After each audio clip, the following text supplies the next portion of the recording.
Welcome back to Chicago Live. Maybe you've been a passenger on the plane. Maybe you've walked through a hospital and you thought, man, I wonder if this air is clean. And most of us usually think that it's not, but actually a very new study out of Northwestern University will have you thinking much differently.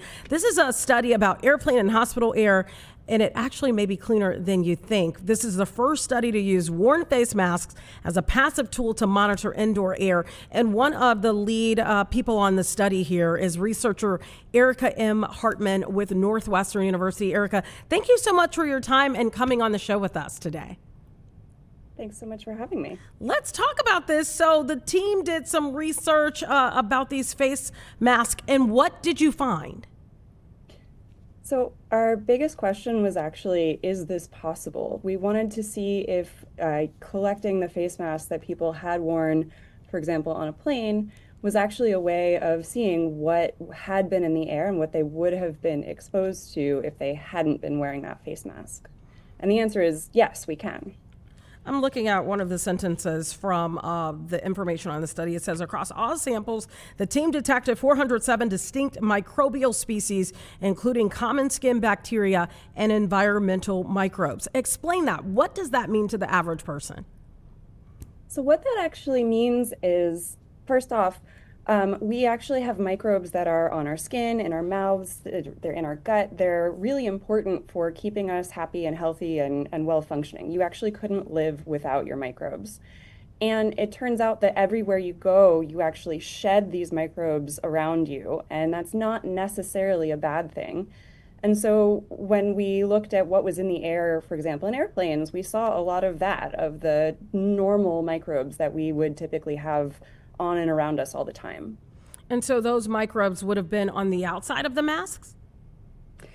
Yes, exactly. So that was a big concern that we had is, if you're wearing a face mask, obviously it's up against your face and you might, get a lot of skin microbes on that mask. And so if that's happening, could we actually still detect what's in the air versus what had been on your face?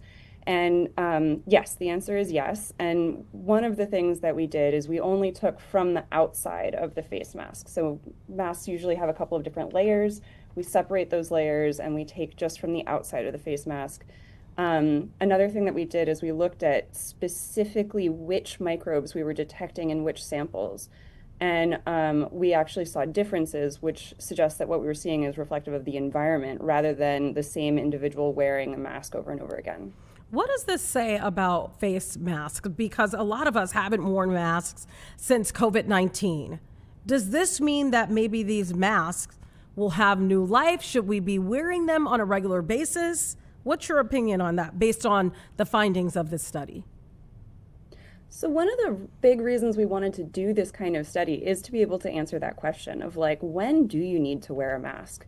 And right now, what we do is we look at maybe community transmission rates. So you might have wastewater-based surveillance, or you might have epidemiology data like hospital admissions. And we might use that to say, something's going around, you might want to wear a mask. But that's not specific to the room that you're in, the plane that you're on.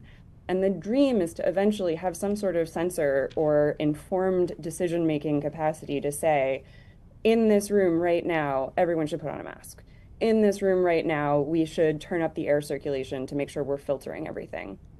And so I would say this study is sort of one step in that direction of helping us make those decisions of should we be wearing a mask right here, right now.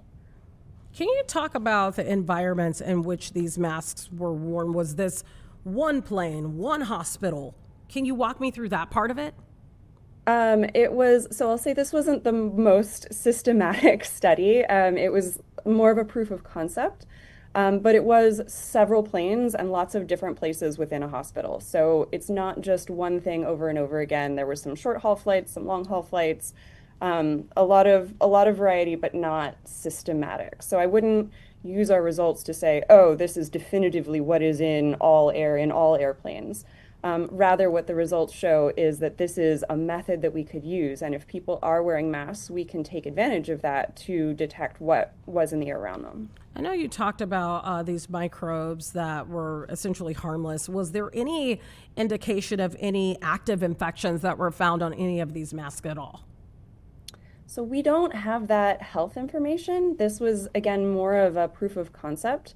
And ideally, going back to that dream of being able to say, like, okay, the smoke alarm has gone off, put on your mask. The thermostat went up, crank up the HVAC. We would want to be able to link this to health data to say, yes, this led to an infection, or no, this didn't. And right now, believe it or not, we don't actually have the ability to do that. We need to do more research, and we need more studies to be able to say, like, oh yeah, this is the threshold, or this is the thing that if we detect it, it's really dangerous. And right now we simply don't know that. Right now we can just say, hey, this is what was here, and it looks pretty normal. Walk me through the process. Someone wore the masks, and then what happened? Was that mask then handed over? Was it then inspected? Walk me through the process of even getting to the findings. Yeah, that's it's a fun journey because originally what we had hoped to do was actually to use the cabin air filters in the aircraft itself, but it turns out that those air filters are really difficult to get and very expensive. And so then we were thinking, oh, what is something that's more accessible and really pretty cheap? And the answer was face masks. So people would wear the masks, and then when they're done, just take them off and put them in a little sterile baggie, so sort of like a Ziploc bag. Um, and then take them back to the lab. And so that process was really, I would say, not optimal. If we wanted to do this for routine monitoring, if we wanted to implement this, we would hopefully have like a lab or something in the airport itself so that it doesn't have to travel quite so much other than while it's being used. And then once the masks got to the lab, so we work very, very carefully to not contaminate the mask, because of course there are also microbes in the air in the lab, microbes in the air everywhere between the plane and the lab. So we work really carefully to take it out, like I said, separate those sections so we're only getting what's on the outside, and then be able to detect based on DNA what had been on the mask, what had been in the air where it was worn. And what was the circumstances for those that wore them in the hospital setting?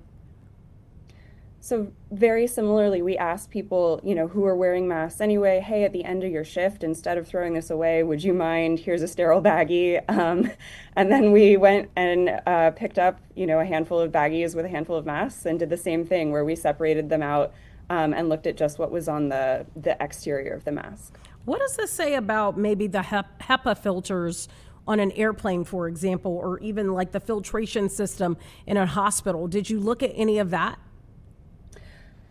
So that's like exactly like super key that these are two areas where people do think a lot about what types of microbes in the air and how do we control them. And that's why we were thinking the filters themselves would be a great place to collect microbes. HEPA filters are really, really good. They're really high efficiency. They're great for cleaning air, but nothing is perfect. And of course, there's still going to be some things that are in the air. So wearing a mask on top of that is really good for preventing that inhalation exposure. This doesn't necessarily say anything about the efficiency of the HEPA filters themselves because we didn't look at anywhere that didn't have HEPA filters, so we can't really compare. But we do know that that both HEPA filters and masks are great ways of preventing inhalation exposures when there is concern. How many masks did you have to examine during all of this? Oh, so we probably collected close to 100 and used a lot for sort of troubleshooting and just trying to figure out like, wait, how big do I need to cut the thing? And there was a lot of figuring it out. But ultimately for this study we published, it was just over 50 masks. What would you say to the public? The idea for some people to go back masking in certain environments, they don't want to do it. What would you say to people out there that are watching right now that, the holidays are still in full swing? They may end up on a plane because they're going to visit someone over a Christmas holiday. We know people are getting sick, colds, etc., so they're going to hospitals. What would you say to someone that has to step into these environments? Should they put on a mask based on your findings? I think right now we're still flying blind a little bit, if you will, pardon the pun, because we don't necessarily have that real-time data to say like, oh yeah, this plane or oh yeah, this room. In the absence of that data, we have to do the best we can to protect ourselves. So, vaccination is great. Wearing a mask if you're concerned is great. and just generally trying to limit transmission and limit exposure, especially if you are sick. It's really, really important to stay home if you can, isolate if you can. If you do have to go out, in that case, definitely wear a mask. All right, Erica Hartman, thank you for the work that you've done, and thank you so much for taking time out of your busy schedule to join us here on Chicago Live. Thank you so much for having me. All right, it was an absolute pleasure. We'll